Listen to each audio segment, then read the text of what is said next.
न खलु गोपिका नंदनो भवान अखिल देहि नामंतरात्म। क्योंकि बिखनसा माने विदुषा वेदार्थ विचारकेण पंडितेन भवान अर्थितः मोक्ष रूपेण भवानेव इष्यते। विशेषेण खनच वेदार्थम विचारयतीति विखना तेन विखनसा पंडितेन विदुषा। वेदार्थ विचारक जो है, वेदार्थ का जो विचार करने वाला है, उपक्रमोपसंहारादि खड वेदलिंग से वेद वेदांतों का तात्पर्य जो पर ब्रह्म में निर्धारण करता है, सर्वे वेदा जितपद मामनंती, इन वाक्यों को गंभीरता से देखता है। वेदैश्च सर्वैरहमेव वेद्या, इन वाक्यों पर जो ऊहापोह से ध्यान देता है, ऐसा जो वेदार्थ विचारक विद्वान है, उसके द्वारा भवानेव अर्थितः, आप ही अभ्यर्थित हैं, प्रार्थित हैं। मोक्ष स्वरूप ही अभ्यर्थित होता है।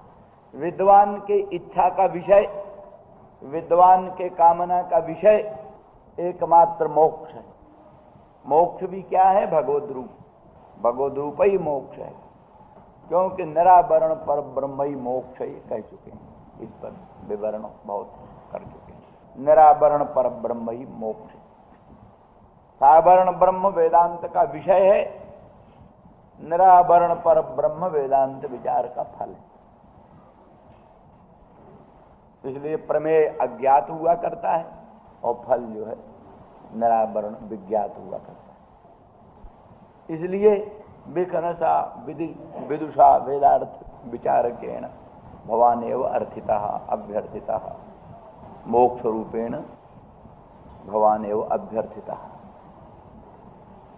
और विश्वस्य कार्यकरण संघातस्य गुप्तये रक्षणाय सात्वताम मन आदीनां कुले समुदाये उदयवान अभिव्यक्ता।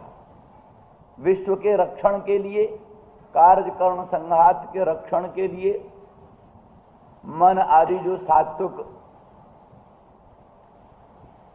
अंतःकरण समूह है, अंतःकरण बाह्यकरण समूह है, उसके कुल में, सात्विक अंतःकरण आदिकों के कुल में, समूह में आप आविर्भूत हुए।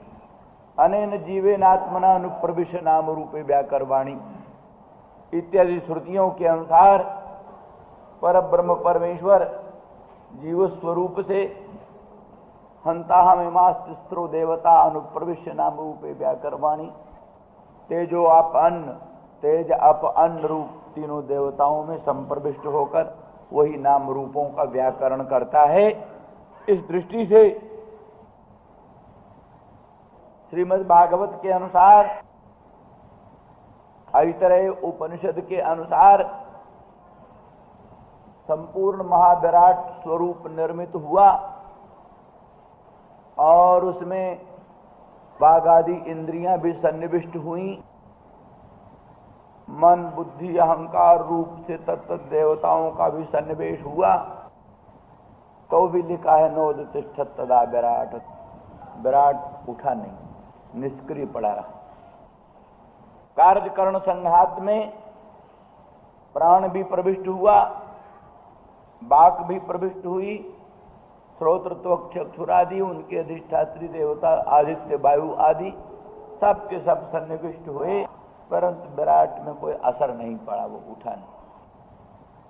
जैसे कोई बड़ा कल कारखाना बने, तरह तरह की मशीनें लग जाएं, मकान भी बन गया, मशीनें भी लग गई और सब कुछ हो गया, हलचल तो हुई नहीं।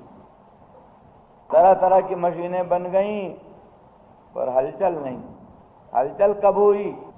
जब उसमें विद्युत संचार हुआ, बिजली का संचार, विद्युत संचार हुआ तब हलचल। ऐसे महाविराट स्वरूप में तत्त गोलकों का निर्माण हो गया, तत्त इंद्रियों का निर्माण हो गया, तत्त इंद्रियों के अधिष्ठात्री देवताओं का भी सन्निवेश हो गया, तो भी वो महाविराट उठा नहीं। पड़ा रहा ज्यों का त्यों। जब उसमें भगवान सन्निविष्ट हुए, भगवान प्रविष्ट हुए, तो उदतिष्ठत तदा विराट, तब विराट उठ खड़ा। तो इसलिए विश्व के रक्षण के लिए, संपूर्ण कार्यकरण संघात के रक्षण के लिए मन आदि समूह में भगवान का आविर्भाव, विशेष करके मन आदिकों में ही तो सन्निवेश होता है, क्योंकि भगवत स्वरूप का अभिव्यंजन कहाँ होता है? मन में होता है। सूर्य की किरणें अग्नि रूप में कहां प्रकट होती हैं? सूर्य कांता मणि पर। स्वच्छ दर्पण में सूर्य का प्रतिबिंब प्रकट होता है। इसी तरह से मन आदि सात्विक पदार्थ हैं, बुद्धि अंतःकरण मन सात्विक पदार्थ हैं, उनमें प्रधान रूप से परब्रह्म का प्रतिबिंब प्रकट हुआ। परब्रह्म का प्रतिबिंब होने से मन अंतःकरण बुद्धि आदि चेतित हो गए। उनके चेतित हो जाने पर तो सारा विराट चेतित हो गया, सब कुछ चल पड़ा। जैसे 10 छिद्र वाला घट, ऐसा घट हो कि जिसमें 10 छिद्र हों, उसमें दीपक प्रज्वलित कर दिया जाए, दीपक जला दिया जाए 10 छिद्र वाले घट में, तो 10 छिद्र से प्रकाश निकलने लगता है, प्रकाश 10 छिद्र से निकलने लगता है। तो इसे ये शरीर है, इसमें भी सब छिद्र हैं, आंख है, कान है, नासिका है, रसना है, ये सब छिद्र। इनके भीतर जब बुद्धि में और अंतःकरण में सच्चिदानंद घन परब्रह्म प्रकट हुआ, तो बुद्धि विशिष्ट चैतन्य का प्रकाश चक्षु द्वारा निकल करके रूप को देखने लगा। बुद्धि विशिष्ट चैतन्य का प्रकाश कानों द्वारा निकल करके शब्द को ग्रहण करने लगा। बुद्धि विशिष्ट चैतन्य का प्रकाश नासिका द्वारा निकल करके गंधों को ग्रहण करने लगा।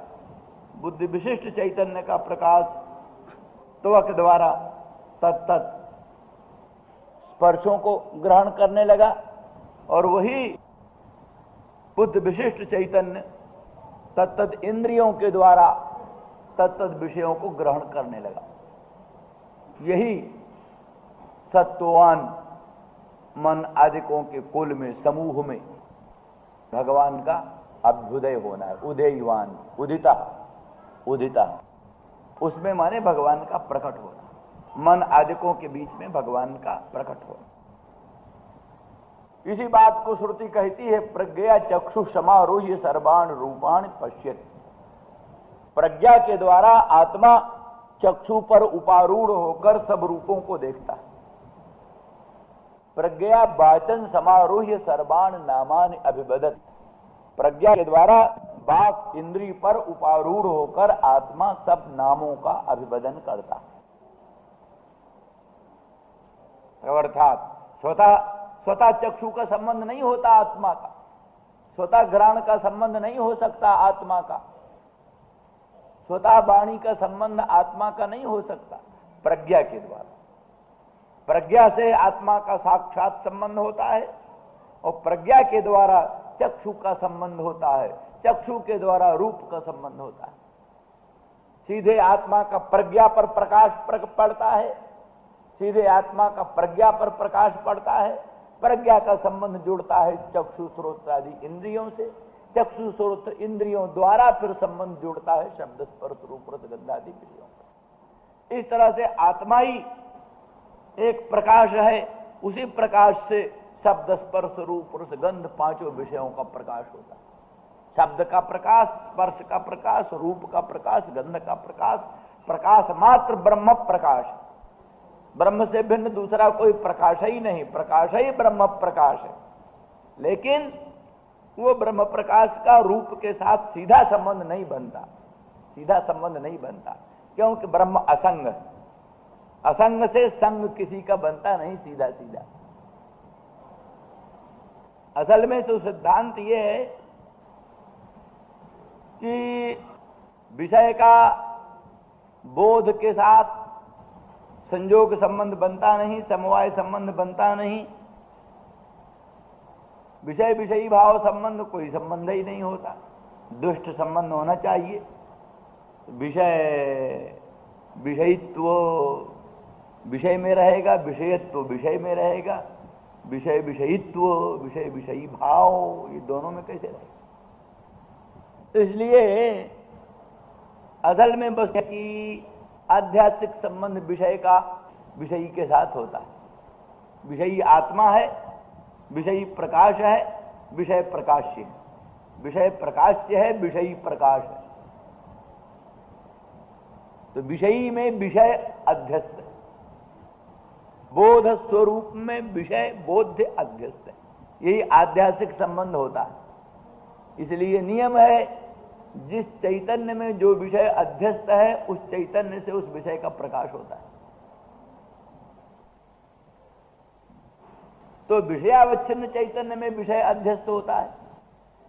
विषयावच्छिन्न चैतन्य से विषय का प्रकाश होना चाहिए, लेकिन पुरुष का प्रमाता का कुछ संबंध ही नहीं रहा। परमाता तो अंतःकरणावच्छिन्न चैतन्य है, विषय से उसका क्या संबंध? इसलिए प्रणालिका है कि चक्षु के द्वारा अंतःकरण विषयाकार हो जाता है। चक्षु के द्वारा अंतःकरण विषयाकार हो जाता है। तड़ागोदक सरोवर का जल जैसे बांध कट जाने पर सरोवर का जल कुल्या द्वारा, नालियों द्वारा सरोवर का जल निकल करके खेत में जाकर खेत जैसा चौकोर हो जाता है। तड़ाग का जल नालियों के द्वारा निकलकर खेत में जाकर खेत के आकार का बन जाता है। ऐसे ही अंतःकरणगत सात्विक द्रव्य चक्षुरादि इंद्रियों के द्वारा तमोगुण के प्रतिबंध दूर हो जाने से रूपादि घटादि विषयों पर जाकर घटाकाराकारित अंतःकरण बने। तो नियम है, दो विषय दो उपाधि एक जगह हो जाए तो दो उपहित एक ही हो जाता है। दो उपाधियां इकट्ठी हो जाए तो दोनों उपाधियों का जो उपहित तत्व है वो एक बन जाता है। जैसे आकाश का उपाधि दो है, एक घट है एक मठ है। घटाकाश और मठाकाश, घट और मठ दो घट की दो आकाश की उपाधि। तो दोनों उपाधियां अगर एक जगह हो जाए, माने मठ के भीतर घट हो जाए, तो मठावच्छिन्न आकाश घटावच्छिन्न आकाश दोनों एक हो गए। घटावच्छिन्ना भिन्न मठावच्छिन्न आकाश, घटावच्छिन्नाकाशा भिन्न मठावच्छिन्नाकाश। मठ के भीतर जो घड़ा आ गया, उस घड़े के भीतर जो आकाश है वो मठावच्छिन्न भी तो है, क्योंकि मठ के भीतर घट है। मठ के भीतर घट है, इसीलिए मठावच्छिन्न आकाश और घटावच्छिन्न आकाश दोनों एक हो, क्योंकि उपाधि दो इकट्ठे हो गई। कैसे अंतःकरण और विषय दोनों इकट्ठे हो गए, विषय पर अंतःकरण चला गया तो अंतःकरण और विषय दोनों उपाधि इकट्ठी हो गई, तो उभयावच्छिन्न चैतन्य एक हो गया। इसलिए विषयावच्छिन्न चैतन्य अंतःकरणावच्छिन्न चैतन्य दोनों एक हो गया। इसलिए विषयावच्छिन्न चैतन्य भिन्न अंतःकरणावच्छिन्न चैतन्य हो गया। विषयावच्छिन्न चैतन्य में अध्यस्त विषय है, घटावच्छिन्न चैतन्य में अध्यस्त घट है, तो घटावच्छिन्न चैतन्य भिन्न अंतःकरणावच्छिन्न चैतन्य हो गया। तो विषयावच्छिन्न चैतन्य और अंतःकरणावच्छिन्न चैतन्य एक हो गया। इसलिए विषयावच्छिन्न चैतन्य में अध्यस्त घट विषयावच्छिन्न चैतन्य भिन्न अंतःकरणावच्छिन्न चैतन्य में भी अध्यस्त मान लिया गया। इस तरह से अंतःकरणावच्छिन्न चैतन्य के साथ घट का संबंध हो गया। इसलिए अंतःकरणावच्छिन्न चैतन्य से घट का प्रकाश हो जाता है। घट का प्रकाश कैसे होता है परमात्मा के द्वारा, ये वेदांतियों का रास्ता है। इस रास्ता से वेदांती विषय का प्रकाश अंतःकरणावच्छिन्न चैतन्य से मानते हैं। माने जो विषय अंतःकरणावच्छिन्न चैतन्य में अध्यस्त होता है वही विषय अंतःकरणावच्छिन्न चैतन्य से प्रकाशित होता है, क्योंकि संप्रकाश का और विषय के साथ संबंध ही आध्यात्मिक संबंध है, इससे भिन्न दूसरा संबंध कोई नहीं बनता। तो अस्तु, और भी कई ढंग हैं जिससे विषय का प्रकाश कैसे बनता है, किंतु हर दृष्टि से सर्वथापि ये जरूर है कि प्रज्ञा के द्वारा ही विषय के साथ संबंध आत्मा का बनता है, प्रज्ञा के द्वारा। यूं भी दो ही तरह से प्रकाश बनता है, सीधे समझो। एक तो प्रकाश रूपत्वात् प्रकाशते व्यवहार होता है। प्रकाशते क्यों प्रकाशते? प्रकाश रूपत्वात्। आदित्य प्रकाशते, सूर्य प्रकाशता है, क्यों? सूर्य प्रकाश स्वरूप। घट प्रकाशते, ये भी बोलते हैं, घट प्रकाशते, घट प्रकाशित होता है। घट कैसे प्रकाशित होता है? प्रकाश संबंधात प्रकाशते। प्रकाशते में दो हेतु है, एक प्रकाश रूपत्वात् प्रकाशते, एक प्रकाश संबंधात प्रकाशते। दो ही प्रकाशते का आधार है। तो आदित्यादि प्रकाश स्वरूप स्वतः प्रकाशते। घटादि जो प्रकाश स्वरूप नहीं है वो स्वतः न प्रकाशते, अपितु प्रकाश संबंधात प्रकाशते। यही रास्ता है। तो घटादि प्रकाश रूप तो है नहीं, घटादि कैसे प्रकाशते? कहना पड़ेगा प्रकाश संबंधात प्रकाशते। घटादि का प्रकाश से संबंध है, इसलिए घटादि प्रकाशते। तो प्रकाश का संबंध कैसे पड़ा? इसलिए संबंध पड़ा कि अंतःकरण के साथ घट का संबंध हुआ और घट पर आत्मा का प्रकाश है। अंतःकरण पर आत्मा का प्रकाश है और अंतःकरण का घट के साथ संबंध। जैसे आप देखें, सूर्य का प्रतिबिंब घट पर तो नहीं पड़ता, घट पर सूर्य का प्रतिबिंब नहीं पड़ेगा, लेकिन घट को जल से तर कर दो, घट जल से तर हो जाए, दीवार घट से तर हो जाए, जल से तर हो जाए, तो जलाक्त दीवार पर भी सूर्य का प्रतिबिंब पड़ सकता है। जलाक्त, जल से भिगी हुई दीवार पर भी सूर्य का प्रतिबिंब पड़ सकता है। इसलिए विषय अंतःकरण व्याप्त हो गया, विषय पर अंतःकरण फैल गया, अंतःकरण पर आत्मा का प्रकाश होता है। क्यों? स्वभाव है। जैसे दर्पण पर आपके मुख का प्रतिबिंब पड़ता है, पत्थर पर आपके मुख का प्रतिबिंब नहीं पड़ता। ये क्यों? स्वभाव। स्वच्छ स्फटिक है, उस पर आपके मुख का प्रतिबिंब पड़ेगा। स्वच्छ दर्पण है, उस पर आपके मुख का प्रतिबिंब पड़ेगा, लेकिन साधारण पत्थर पर आपके मुख का प्रतिबिंब नहीं पड़ेगा, स्वच्छता के कारण। जो स्वच्छ पदार्थ है उस पर आपका प्रतिबिंब पड़ता है, जो स्वच्छ नहीं उस पर आपका प्रतिबिंब नहीं पड़ता। तो अंतःकरण एक स्वच्छ द्रव्य है, अंतःकरण पर आत्मा का प्रतिबिंब चमक उठता है। इसलिए अंतःकरण से संबंध जिन जिन पदार्थों का हुआ, उन पदार्थों पर भी आत्मा का प्रकाश चमक उठता है।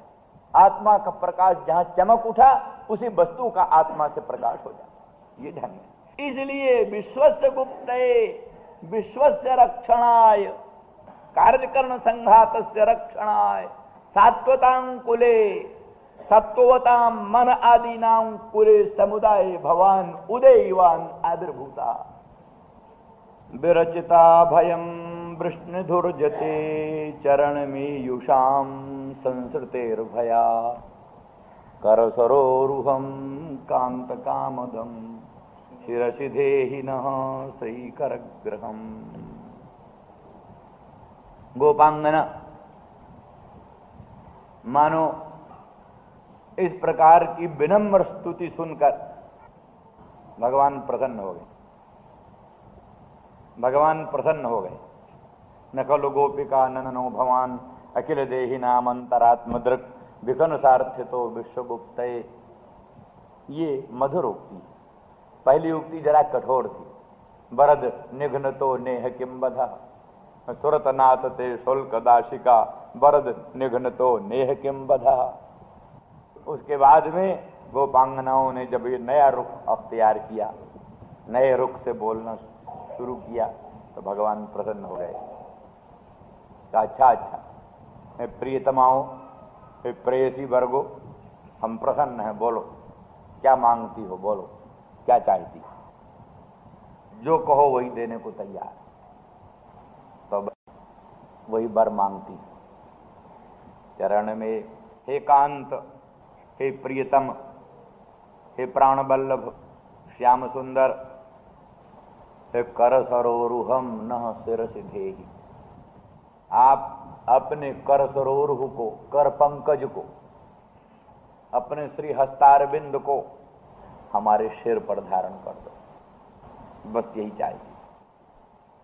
आपका वरद हस्त कर सरोरुह हमारे सिर पर धारण कर दो, क्योंकि हम आपके विप्रयोग जन तीव्र ताप से संतप्त। वो सरोरुह तुल्य शीतल आपके हस्त कमल हैं, शीतल। सरोवर शीतल होता है, शीतल होता है, आह्लाददायक होता है, परम आह्लादक होता है, शीतल होता है और सुगंधित होता है। तद्वत आपके श्रीहस्त शीतल हैं, परम शीतल हैं। आध्यात्मिक, आधि दैविक, आधि भौतिक संतापों से संतप्त प्राणियों के सिर पर आपका हस्त कमल आता है तो आध्यात्मिक ताप, आधि दैविक ताप, आधि भौतिक ताप, सब ताप मिट जाते। 80 घाट पर जगन्नाथ मंदिर है। जगन्नाथ मंदिर के पीछे एक नरसिंह का मंदिर, नरसिंह भगवान का मंदिर। नरसिंह भगवान की मूर्ति बड़ी विशाल मूर्ति है और बड़े विशाल हस्तारविंद हैं। उस हस्तारविंद के नीचे एक बच्चा खड़ा है, बच्चा खड़ा है। वो बच्चा कौन है? वो प्रहलाद। प्रहलाद बड़ी सुंदर मूर्ति। इतने बड़े हस्तारविंद हैं कि वो बच्चा छिप जाता है उसके नीचे। जिसके सिर पर भगवान का वो दिव्य हस्तारविंद हो, उस हस्तारविंद की आतपत्र छाया में जो प्राणी है, कहां का उसको ताप? कोई ताप नहीं। आध्यात्मिक ताप नहीं, आधि दैविक ताप नहीं, आधि भौतिक ताप नहीं, सर्व तापों की समाप्ति। गोपांगना अपने प्राण बल्लभ प्रियतम श्याम सुंदर मदन मोहन ब्रजेंद्र नंदन से यही प्रार्थना करती हैं, हे श्याम सुंदर, आप अपने कर सरोरुह को शीतल, परम सुगंधित, परम आह्लादक अपने मंगलमय हस्तारविंद को हमारे सिर पर रख। अभयदान मिल जाए हमको, अभयदान। कर सरोरुहम। क्यों? क्या फायदा होगा हमारे कर सरोरुह रखने से? क्या फायदा होगा? तो कहती हैं कामदम, कामम देति खंडयति कामदम। काम को, जिस काम के शरप प्रहार के डर से, जिस काम कंदर्प के शरप प्रहार के डर से भयभीत होकर हम आपकी शरण आई हैं, उस काम को इन हस्तारविंद का संबंध छिन्न भिन्न कर देता है। भगवत संबंध होते ही काम का सर्वनाश हो जाता है। जो प्राणियों के हृदय में काम है, काम माने सब तरह का काम, जितनी वांछाएं, इच्छाएं, कामनाएं, उसी में विशिष्ट काम भी आ गया, सब उसी में आ गया। तो सचमुच परात्पर पूर्णतम पुरुषोत्तम परब्रह्म भगवान के मंगलमय श्री हस्तारविंद की आतपत्र छाया जिसको मिल गई, तो सर्व प्रकार के कामों का समूल उन्मूलन हो जाता है। समूल उन्मूलन सभी कामों का हो जाता है। बिनु संतोष न काम न शाही, बिनु संतोष न काम न शाही, और काम अछत सुख सपने होना।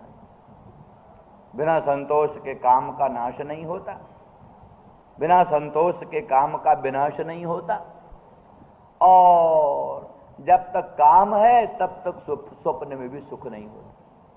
राम भजन बिनु मिटे कि कामा, थल विहीन तरु कबहू की जामा। राम भजन के बिना कभी काम मिटता है? क्योंकि कुछ न कुछ काम का प्रपंच चलता ही रहता है। दुनिया में काम ही संसार का मूल है। काम जाना मिते मूलम संकल्पात किल जाए। काम का मूल है संकल्प। संकल्प हुआ तो काम हुआ, संकल्प नहीं तो काम नहीं। जिन वस्तुओं का ऊहापोह संकल्प चला उन्हीं में कामना उदित हुई, जिनका ऊहापोह नहीं संकल्प नहीं उनमें कामना ही नहीं। काम जाना मिते मूलम संकल्पात किल जाए। और दुनिया की जितनी हलचलें हैं, जितनी चेष्टाएं हैं, सब काम की चेष्टा। अकाम क्रिया काचित दृश्यते नेह कर ही चित। अकाम की कोई क्रिया ही संसार में नहीं हुआ करती। जज्जद्धि कुरते जंतु तत्त कामस्य चेष्टितम। प्राणी जो कुछ भी करता है सब काम का ही विलास, काम का ही विलास। जितनी हलचलें, तो उस काम की निवृत्ति भगवत भजन से ही हो।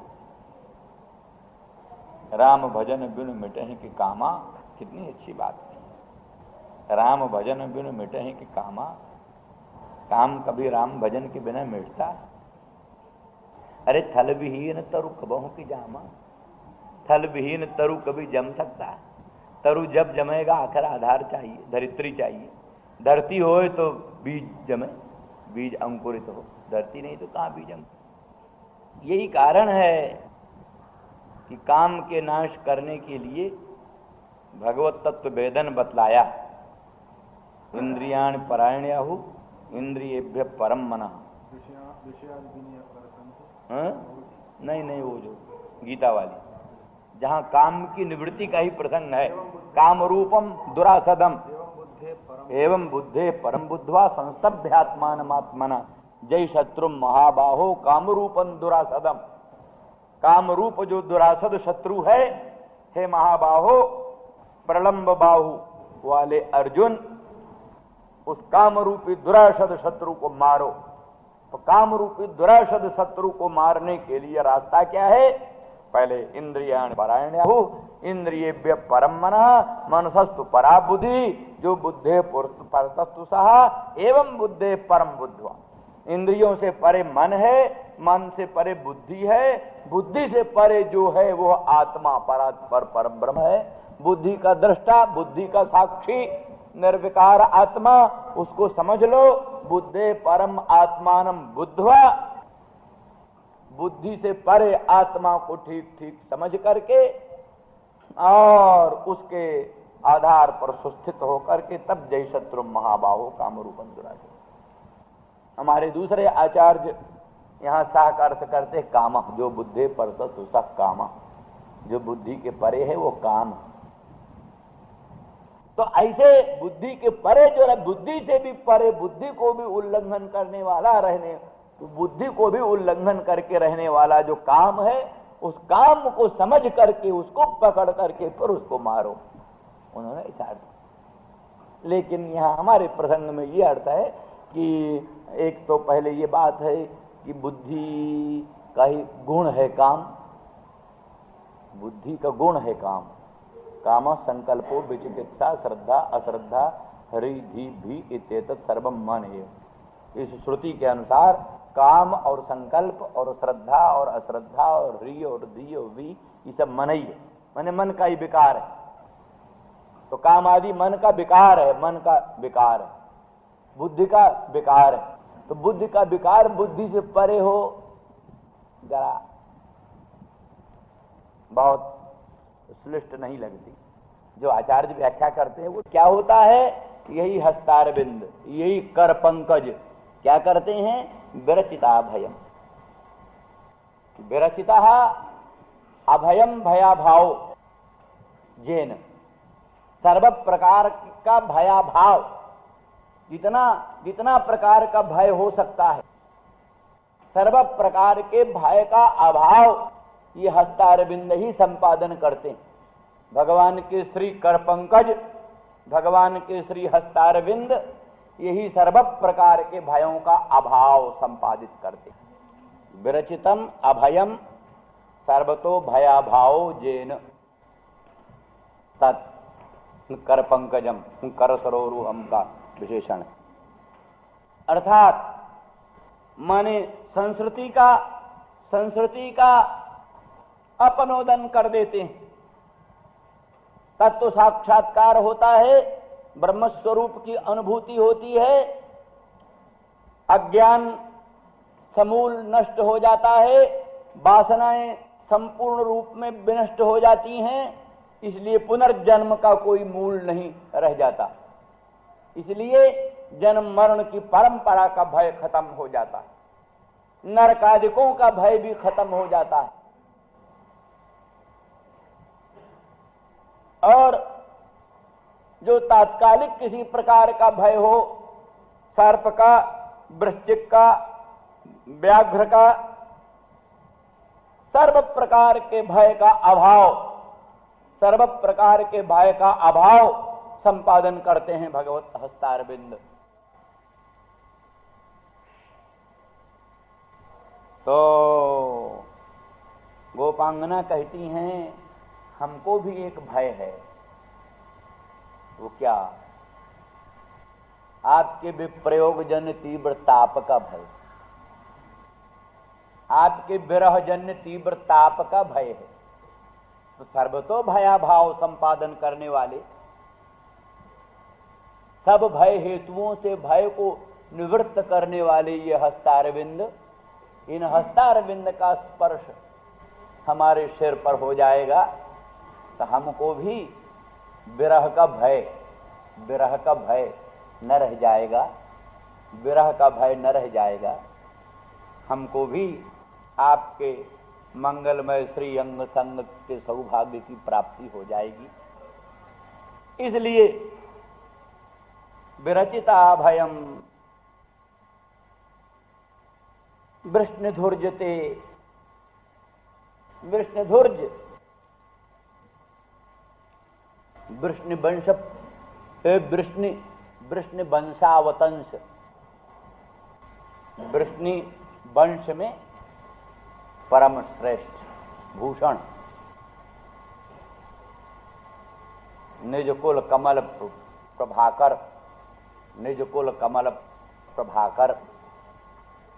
कुल कमल के लिए सूर्य तुल्य, सूर्य के द्वारा कमल प्रफुल्लित हो जाता है।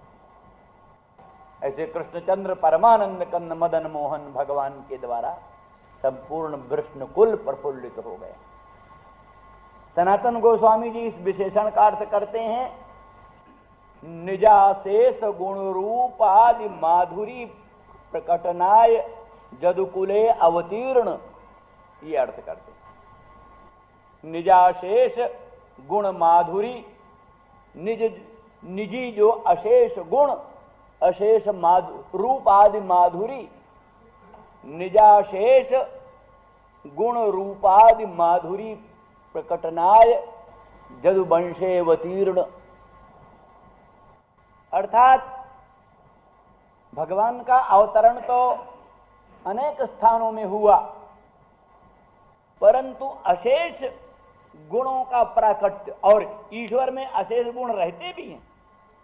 ये नहीं कि बाराह भगवान में कोई गुण गण कम है सब गुण गण बराहावतारधारी भगवान में भी, मत्स्यावतारधारी भगवान में भी सब गुण गण है, नृसिंह रूपधारी भगवान में भी सब गुण गण, कच्छपावतारधारी भगवान में भी सब गुण गण, लेकिन वो गुण गण प्रकट नहीं, उनका उपयोग नहीं। जहां जिन गुणों का जितना उपयोग होता है वहीं उतना उनका प्राकट्य होता है। रहने पर भी उपयोग न होने के कारण उनका प्राकट्य नहीं होता। किंतु श्री कृष्ण स्वरूप में, श्री कृष्णावतार में, अनंत कोटि ब्रह्मांड नायक परात्पर परब्रह्म श्री कृष्णचंद्र परमानंद कंद के स्वरूप में भगवान के जितने अशेष गुण गण हैं, जितने दिव्य रूप आदि माधुरी है, वो संपूर्ण अशेष गुणगण, अशेष दिव्य रूपादि माधुरी संपूर्ण रूप से श्री कृष्णचंद्र परमानंद कंद में प्रकट हुई। इसीलिए भक्त रसामृत सिंधुकार या भक्त रसायनकार आलम्बन, रस का, प्रेम का आलम्बन श्री कृष्ण को ही लेते, क्योंकि अब मान लिया श्रृंगार रस के जितनी अवस्थाएं हैं, दूसरे रसों की जितनी अवस्थाएं हैं, उन सब अवस्थाओं का उदाहरण भी तो चाहिए।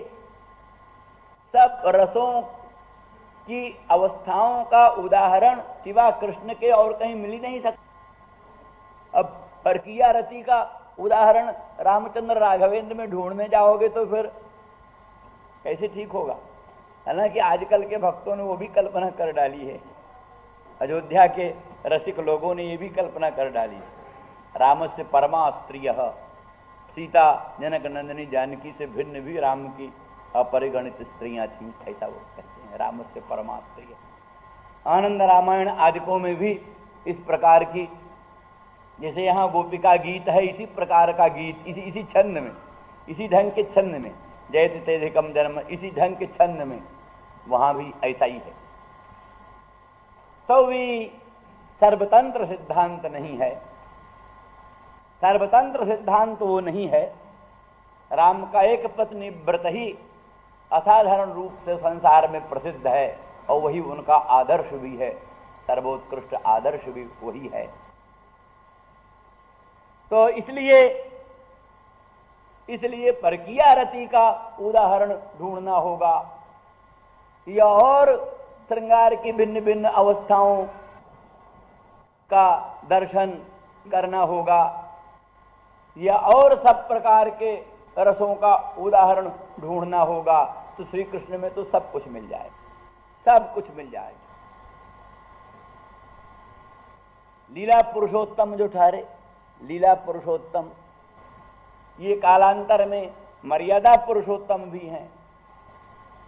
यथावसर धीर ललित होते हुए भी धीरोदात्त भी हैं, धीरोदात्त नायक के भी गुण आ जाते हैं, धीर ललित नायक के भी गुण आ जाते हैं।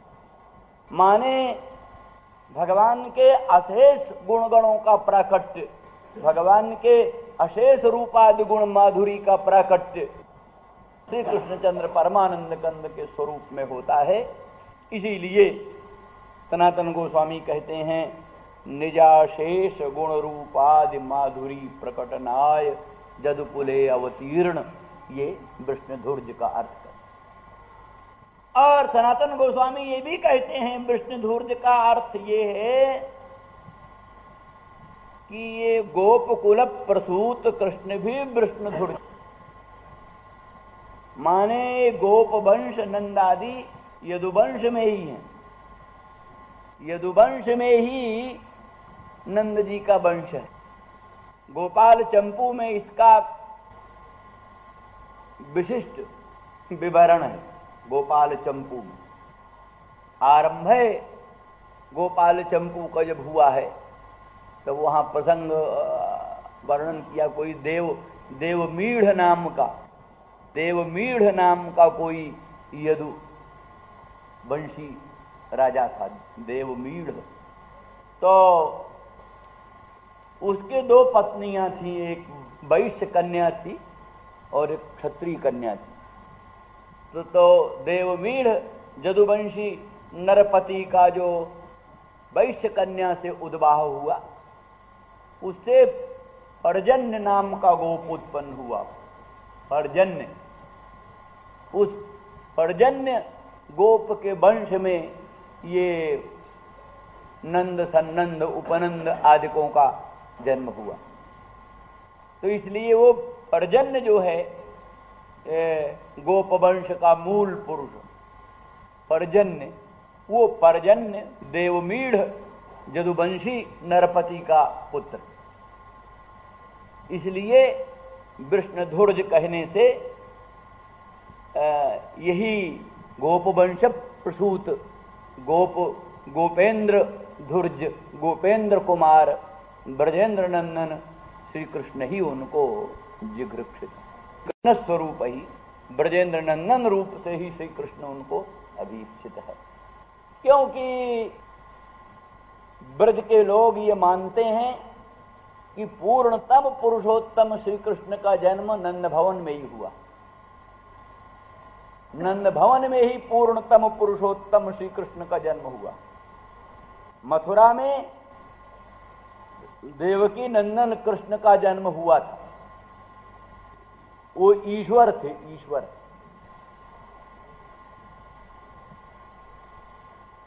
तो उन ईश्वर देवकी नंदन कृष्ण को सूप में लेकर, जन्माष्टमी आ रही ना, जन्माष्टमी, तो जिस समय देवकी के यहां भगवान का प्रादुर्भाव हुआ तो वहां सब वही उनका रूप भी है, शंख चक्र गदा पद्मधारी श्रीमन नारायण परात्पर पर ब्रह्म विष्णु का तेजोमय प्रकाशमय दिव्य रूप, शंख धारण किए हुए, चक्र धारण किए हुए, गदा धारण किए हुए, वही बनमाला, वही दिव्य कौस्तुभ मणि, वही लोकोत्तर दामिनी दुत विनिंदक पीतांबर, वही अद्भुत कटक कुंडल मुकुट नूपुर आदि दिव्याति दिव्य भूषण अलंकार आदिकों से अलंकृत भगवान का दिव्य रूप प्रकट हुआ। और फिर देवकी की प्रार्थना से भगवान ने वो छोटा सा शिशु रूप धारण कर लिया। तो उसको फिर शूर्प में रख करके वसुदेव जी चले। तो वहां निरावरण द्वार था, योग माया की अघटित घटना पटीयसी भगवान की मंगलमयी योग माया शक्ति के द्वारा, जो कि सहोदरा थी भगवान की, सोदरा सोदरी, वहीं भगवान कृष्णचंद्र परमानंद कंद प्रकट हुए हैं। और साथ ही वो अनंत ब्रह्मांड जननी राजराजेश्वरी त्रिपुर सुंदरी पराम्बा षोडशी भी साथ ही प्रकट हुई, उसी समय प्रकट हुई। नंद गोप ग्रहे जाता यशोदा गर्भ संभवा ततस्तौ नाशयिष्यामि विंध्याचल निवासिनी। तो विंध्याचल निवासिनी भगवती श्री कृष्ण की सोदरी उनके साथ ही उत्पन्न हुई।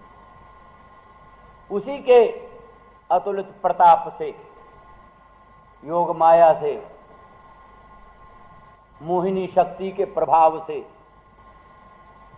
यशोदा को दो दो बच्चे पैदा हुए, तो पता कुछ नहीं, एक बच्चा एक बच्ची दोनों पैदा हुए, पता ही नहीं। तो और सबका सब ब्रज महानिद्रा में सोया हुआ था, इसीलिए कहते मोहरात्रि है, मोहरात्रि कालरात्र महारात्र मोहरात्रि, तो मोहरात्रि, इसमें सबको मोह हो गया। कंस के कारागार के द्वारपाल भी मोह में सुप्त हो गए, वो भी मोह में प्रसुप्त हो गए। कारागार के बृहत कपाट अपने आप खुल गए। तो उस तरह से वसुदेव शूर्प में कृष्णचंद्र परमानंद कंद को लेकर के चले। और जमुना ने पहले तो भगवत पाद स्पर्श के लिए बढ़ना चाहिए, बढ़ने लगी, पाद स्पर्श करें हम, ऐसा अवसर कब आएगा, प्रथम पाद स्पर्श हम करें। वसुदेव डरे, नाक तक पानी आ गया। तो भगवान ने जाना कि वे गड़बड़ होगा, तो भगवान ने हुंकृति की और अपना पांव जमुना को स्पर्श करा दिया। जमुना मार्गं ददौ सिंधुरेव श्रियः पते, जैसे समुद्र ने श्रीपति रामचंद्र भगवान को मार्ग दे दिया था, वैसे ही जमुना भगवती ने वसुदेव को मार्ग दे दिया। फिर जाकर वहां प्रविष्ट हुए। तो वहां पर वो पूर्णतम पुरुषोत्तम परम ब्रह्म कृष्ण नंद नंदन के रूप में प्रकट हुए थे। नंदस्त्वात्मज उत्पन्ने जाता लादो महामना, आत्मज उत्पन्ने, तो आत्मजा कैसे होगा, फिर तो आत्मज न होए भाई, दत्तक होए मुत्पन्ना, ऐसा तो नहीं।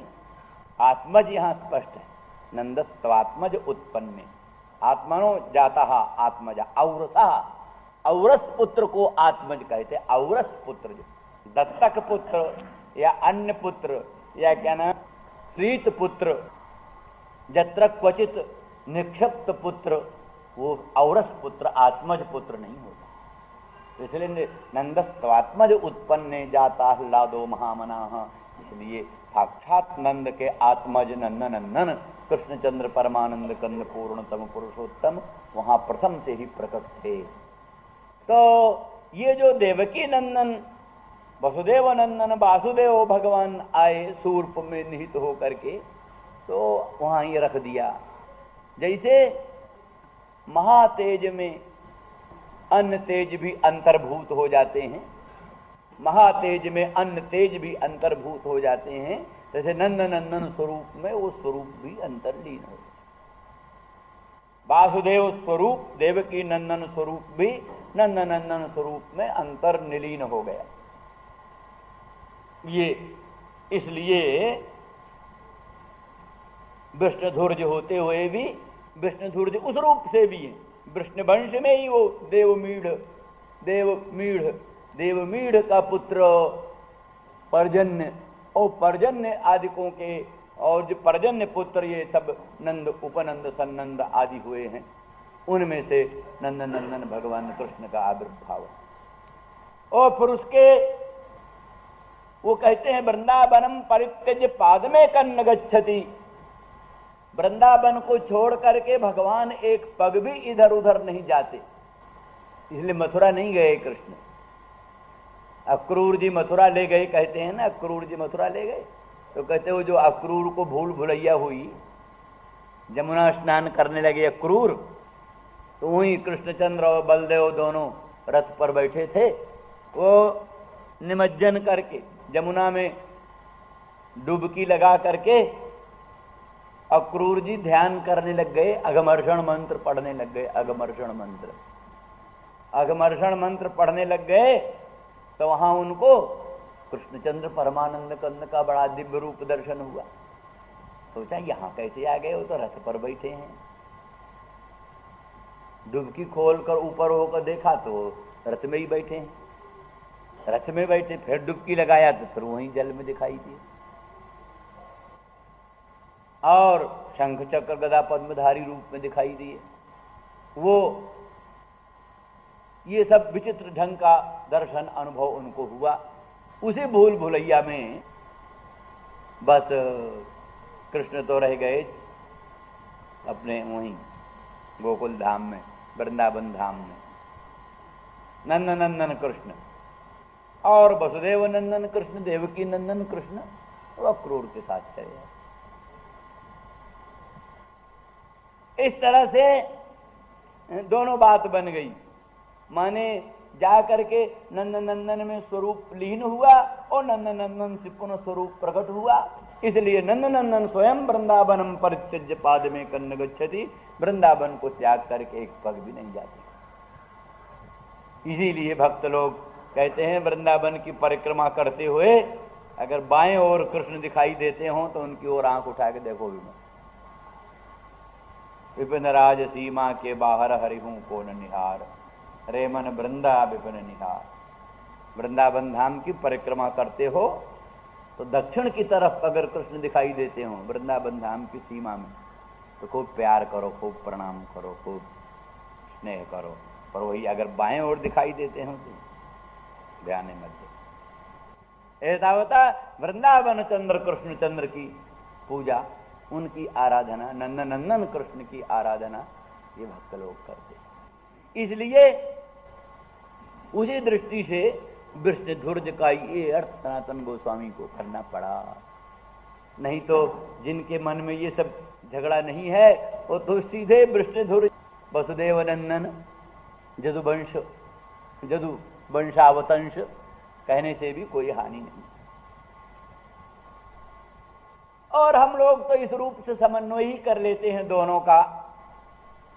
भाई परात्पर पर ब्रह्म वही एक ही अनंत ब्रह्मांड नायक परमात्मा है, वही वसुदेव नंदन के रूप में प्रकट हुआ, वही नंदन के रूप में प्रकट हुआ। विशेषण के भेद से विशिष्ट में तारतम्य हो जाता। निर्विशेष तत्व अद्वितीय एक रस होते हुए भी विशेषणों के भेद से विशिष्ट में अनेक प्रकार के प्रभेद हो जाते हैं। जैसे स्वाति का बिंदु एक ही वस्तु है स्वाति का बिंदु, पर वही बांस के कोपर में पड़ जाए तो बंसरोचन, गाय के कर्ण में पड़ जाए तो गोरोचन, और विषधर सर्प के मुख में पड़ जाए तो भयंकर विष, और वही सुक्तिका सीपी में पड़ जाए तो मुक्ता, गज कर्ण में पड़ जाए तो गज मुक्ता।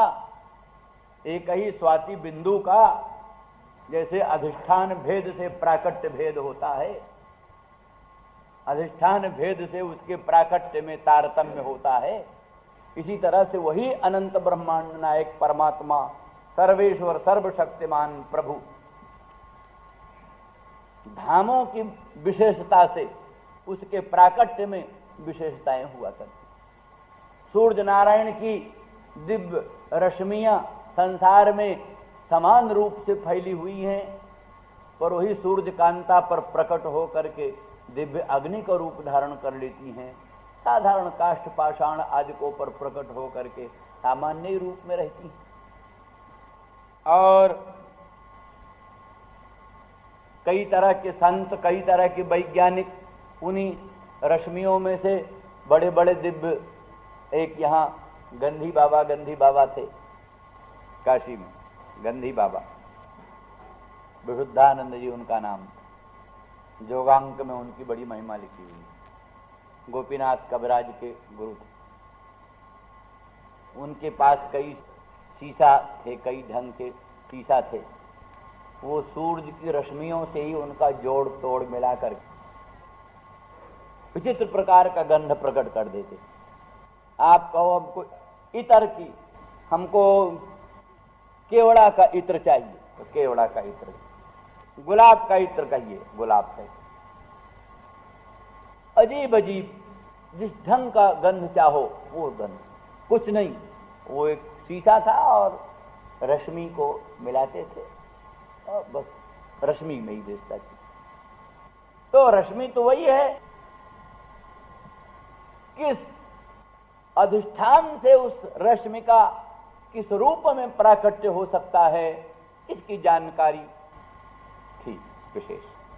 ऐसे और भी कई संत, कई ढंग के वैज्ञानिक लोग आजकल भी हैं और प्राचीन काल में भी थे, जो रश्मियों का विभिन्न रूप से प्राकट्य कर सकने में समर्थ होते थे। तो इस तरह से वो अनंत ब्रह्मांड नायक सर्वेश्वर सर्वशक्तिमान भगवान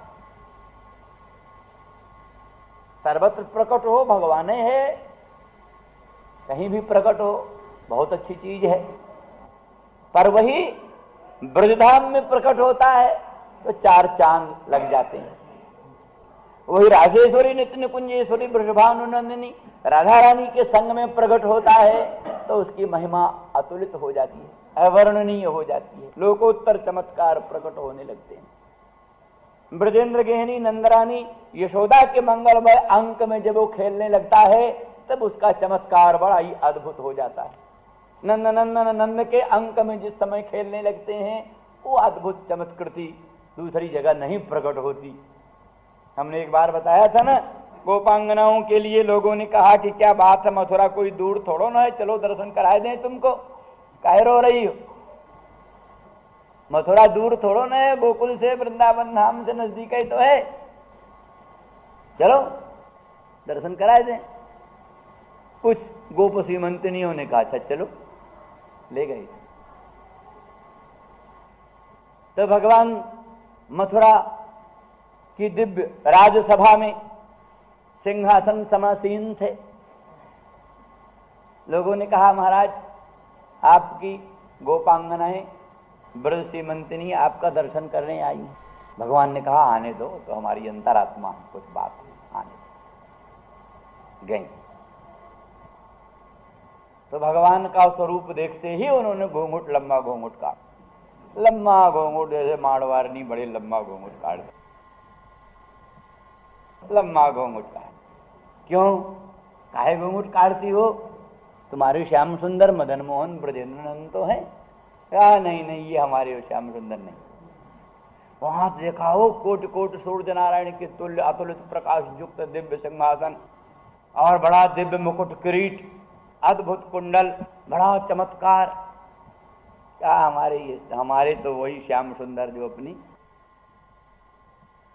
काली कमली रखने वाले और बंशी धारण करने वाले, और गुंजावतंश परिपिच्छल सन्मुखाय है ना, नवमीड तेब्र बपुषे तडिदंबराय गुंजावतंश परिपिच्छल सन्मुखाय वन्यस्रजे कवल बेत्र विषाण वेणु, क्या है, लक्ष्मण स्त्रिये मृदुपदे पशुपांगजाय, वो जो पशुपांगज रूप जो है, पशुपांगज रूप जो है वो स्वरूप प्रिय है।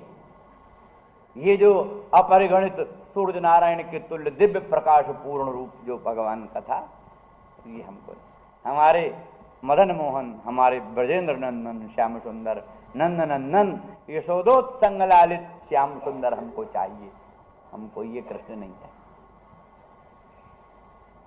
और बहुत सी तो गई ही नहीं, उनको वो आकर्षण ही नहीं हुआ, कल्पना ही नहीं हुई उधर, जो गई उनकी हाल। तो इस दृष्टि से यहां तो प्रसंग ये है कि वृष्ण धुर्ज, वृष्ण कुल प्रसूत, वृष्ण वंशावतंश भगवान, ये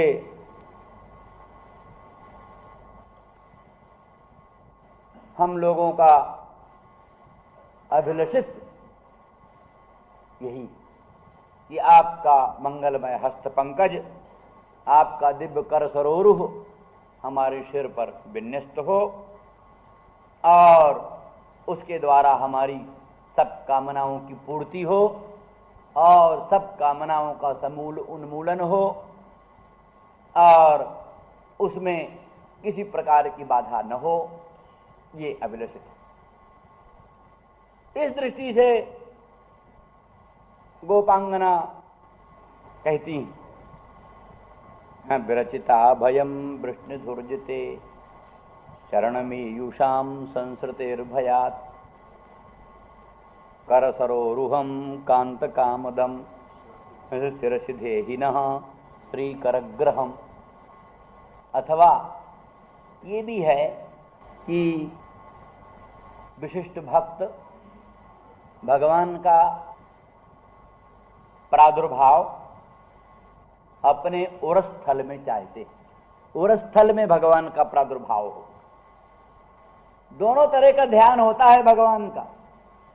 एक तो ब्रह्मरंध्र में सहस्त्रदल कमल, ब्रह्मरंध्र में सहस्त्रदल कमल, सहस्त्रार, सहस्त्रार में अनंत ब्रह्मांड नायक सच्चिदानंद घन परात्पर पर ब्रह्म प्रभु का प्राकट्य होता है। और वहीं से सहस्त्रदल कमल पर विराजमान भगवान सर्वेश्वर सर्वशक्तिमान और उनकी प्राणेश्वरी भगवती, दोनों के मंगलमय सम्मिलित श्री अंग से जो अनंत अनंत प्रकाश और अनंत अनंत अमृत रस की वर्षा होती है, अमृत रस की वर्षा भगवान और भगवती के मंगलमय श्री अंग से, उनके दिव्य पादार बिंद से